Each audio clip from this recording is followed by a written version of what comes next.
Jacques Fortier, journaliste politique, responsable politique aux dernières nouvelles d'Alsace. On va faire un décryptage de ce premier tour des élections départementales, à commencer par la participation, une hausse de 10% qui a profité selon vous à qui? Un peu à tout le monde, je pense. Il y a deux effets. Il y a l'effet national, certainement, qui a profité un petit peu à la gauche. C'est la dramatisation qu'a fait Manuel Valls il y a quelques jours du scrutin et qui lui a en quelque sorte nationalisé. Et puis il y a probablement un effet alsacien qui va un petit peu dans le sens contraire, qui est celui de la très grande région et de la grogne ou la tristesse ou la peine que les gens voulaient exprimer aussi à travers ce scrutin.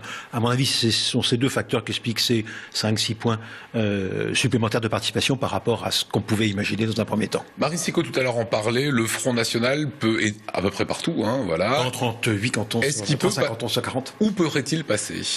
Alors bon, je suis pas devin prophète en mon pays, mais en l'occurrence les cantons les mieux implantés, c'est Ensisheim, Wittenheim et peut-être Ingwiller.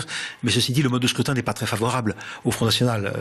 Des résultats élevés, 30, 35, 38% bien sûr, mais au second tour, qu'il y ait un appel ou qu'il n'y ait pas d'appel, que ce soit le Nini ou le Front Républicain ou d'autres formules à inventer, la plupart des électeurs en conscience vont voter massivement contre le Front National, sauf ceux qui au premier tour évidemment lui ont apporté son soutien. Voilà, absence de réserve de voix et la mobilisation supplémentaire dont j'imagine il rêve, je n'y crois pas tellement. Que s'est-il passé à Mulhouse? Aucun socialiste. Alors aucun socialiste à Mulhouse, c'est disons la victoire de la stratégie Rotner. Le maire de Mulhouse a réussi maintenant, et ça c'est visible sur le plan des cantonales, enfin des départementales, à écarter la gauche de ce qui fut quand même le berceau du socialisme en Alsace. Cette grande ville industrielle a été le berceau du socialisme en Alsace. C'est un petit événement dont on ne mesure pas complètement la portée. Des conseillers généraux socialistes, il y en a depuis les années 80, et des élus socialistes. Ça a été une ville tenue par Jean-Marie Bockel, maire à l'époque socialiste, et maintenant il n'y a plus un socialiste dedans. C'est la stratégie Rotner. Cette ville a beaucoup changé sociologiquement aussi. Le milieu populaire, ouvrier, une partie de cet électorat est passé au Front National, et cet électorat lui-même, sociologiquement, a maigri. Ça veut dire qu'il pourrait ne pas y avoir de conseils départementaux PS dans le conseil général, conseil départemental 68. Ce n'est pas impossible. Le seul PS pur sucre qui soit encore en jeu, il l'est dans la triangulaire de Sainte-Marie-aux-Mines.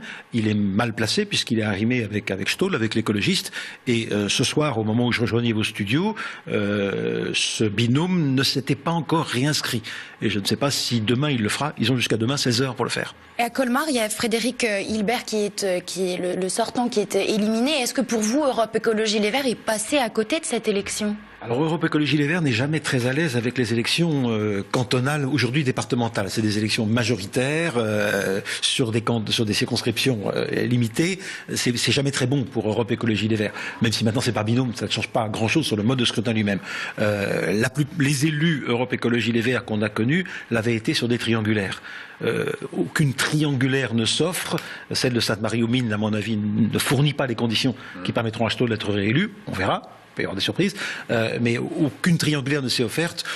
C'est une élection dans plus davantage de témoignages que réellement de perspectives pour Europe Écologie Les Verts. On reste sur Colmar et Stroman dans un fauteuil, là on est bien d'accord. Hein. Dans un fauteuil, bien sûr, ça aurait pu être au premier tour à quelques poignées de voix près. Je pense que Eric Stroman et 52,54 représentent à la fois l'histoire de ce binôme, l'histoire propre de Stroman dans le combat d'abord pour le Conseil d'Alsace et puis ensuite contre la très grande région. Tout cela porte, et en même temps cette espèce de jeu d'amour-haine, répulsion, fascination qu'il mène depuis plusieurs années avec Charles Büttner. On va arriver sur Strasbourg, 2 duels importants, Parti Socialiste, Front National. Oui, dans les 2 cantons ouest, qui sont ceux qui ont le plus fort taux de vote Front National dans les 6 nouveaux cantons de Strasbourg. Alors, sans risque de voir passer, ou chance, pensons certains, de voir passer le Front National dans ces 2 cantons. Serge Lair et son binôme, et le binôme d'El-Koubi et Martin Jung, dans des bonnes chances dans l'un et l'autre cas, mais ça met quand même le FN à 15 points. À 15 points sur des cantons strasbourgeois, c'est des chiffres qu'on n'avait pas d'habitude. Strasbourg au berceau, important pour la gauche, car ce canton, en tout cas, est dit imprenable. Alain Fontanelle y est allé. Ça va être un point chaud, parce que quand on fait les additions des voix, on peut penser que le canton va tomber d'un côté ou de l'autre. Pour vous, c'est serré. Pour moi, c'est serré. Monsieur Le Tallec et Madame Persdorf s'en sortent fort bien, malgré tout ce qui a pu être dit sur l'âge du capitaine. Alain Fontanel, à sa façon discrète et calculée, a su aussi s'implanter dans le canton, plus peut-être que le pensaient certains de ses amis. C'est un enfant de la Robertso, en fait, mais le canton, rappelons-le, le découpage a été fait pour mettre dans le canton de la Robertso des quartiers qui votent traditionnellement à droite, des quartiers conservateurs, pour les enlever du canton de Bitz et du canton de Strasbourg 1. Et cela, peut-être qu'Alain Fontanel, qui le sait très bien, compte tenu des fonctions qu'il a au Parti Socialiste, va le redécouvrir dimanche prochain. Et on arrive sur la surprise Unserland, 10 à 15% de voix au premier tour. À qui ils ont pris les voix? Elles viennent d'où, ces voix? À mon avis, ces voix viennent de partout, depuis l'extrême droite jusqu'à l'extrême gauche. C'est la première fois depuis la guerre que quelqu'un qui est étiqueté autonomiste en Alsace arrive à des scores de ce type. Bon, évidemment, le combat du référendum de 2013, le combat contre la très grande région de 2014 a donné des ailes aux autonomistes et à Unserland. On se souvient dans les années 70-80 de Ferdinand Moschenross, de ses candidatures de témoignages confidentielles. Donc, ils ont pris des voix à tout le monde, dans l'esprit qui était celui des années 20, où chaque grand parti en Alsace avait son aile autonomiste, souvent puissante, depuis les cléricaux de l'UPR jusqu'aux communistes de Charles Hubert. Alors, chacun avait sa branche autonomiste. Je pense que cet électorat-là vient d'un peu partout et qu'il retournera au second tour un peu partout. Alors, c'était très étonnant, on avait Pascal Jourdan-Pfeiffer, UDI, et en regardant les listes, il y avait un binôme UDI-Unserland, je l'ai interrogé là-dessus, regardez. Nous, Unserland, nous ne savions pas, on a été un tout petit peu leurrés. On a effectivement 2 candidats Unserland dans le nord du département à qui nous avons donné l'investiture et nous n'avions pas vraiment conscience, je ne sais pas à quel niveau exactement ça s'est passé au moment de l'investiture, mais on a été un tout petit peu floués là-dessus, ceci dit.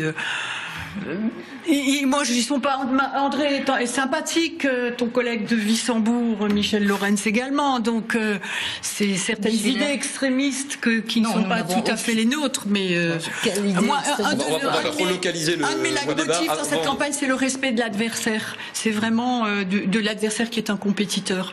Voilà, c'est très étonnant parce qu'elle avait l'air presque de le découvrir. En revanche, Michel Lorenz Unserland, maire de Rochefoucauld, c'est le seul qui est passé.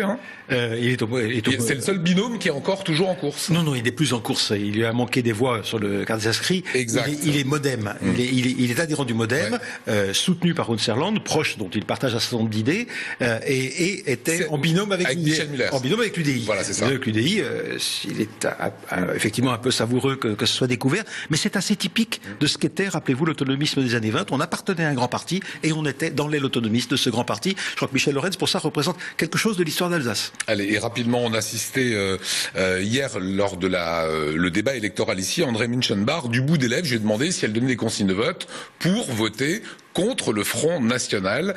Voilà ce qu'elle a dit.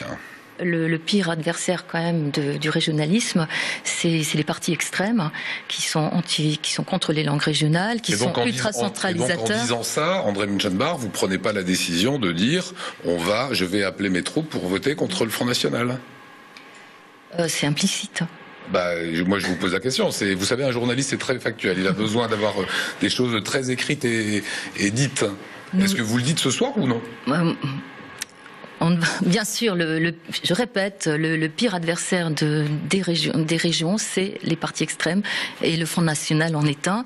Donc c'était très joli hier, c'était implicite, donc elle le disait, et ce matin a eu lieu un communiqué de presse qui était écrit « En ce qui concerne le second tour qui aura lieu dimanche, Unserland, là où il y a nos candidats qui n'ont pu accéder au second tour, nous ne donnerons aucune consigne de vote, car aucun parti parisien UMP PS n'est en mesure de porter les intérêts de l'Alsace. Nous enjoignons donc les électeurs à glisser un bulletin Unserland dans les urnes. » Voilà, c'est assez intéressant, mais en même temps ça montre comment ce parti qui est un peu... ivre de sa victoire, ne sait pas très bien qui sont ses électeurs. C'est le plus beau retournement de veste qu'on ait eu en plateau en 24 heures. Merci André Münchenbach. Allez, une petite dernière question sur la triangulaire. Oui, voilà, selon vous, à Sainte-Marie-aux-Mines, qui peut l'emporter? On est sur la seule triangulaire d'Alsace, divers droite, gauche, FN. C'est une triangulaire dans laquelle les trois binômes qui restent en lice ne sont pas à égalité. Vous avez vu que Pierre Bill est quand même largement en avance. Si on fait le calcul des reports de voix, un report de voix c'est jamais mathématique, mais s'il s'approchait un petit peu de la mathématique, je pense que Pierre Bill a ses chances. Il est probable d'ailleurs, on verra demain ce qu'il en est. Je ne suis pas sûr que demain soir à 16h il y ait encore 3 binômes à Sainte-Marie.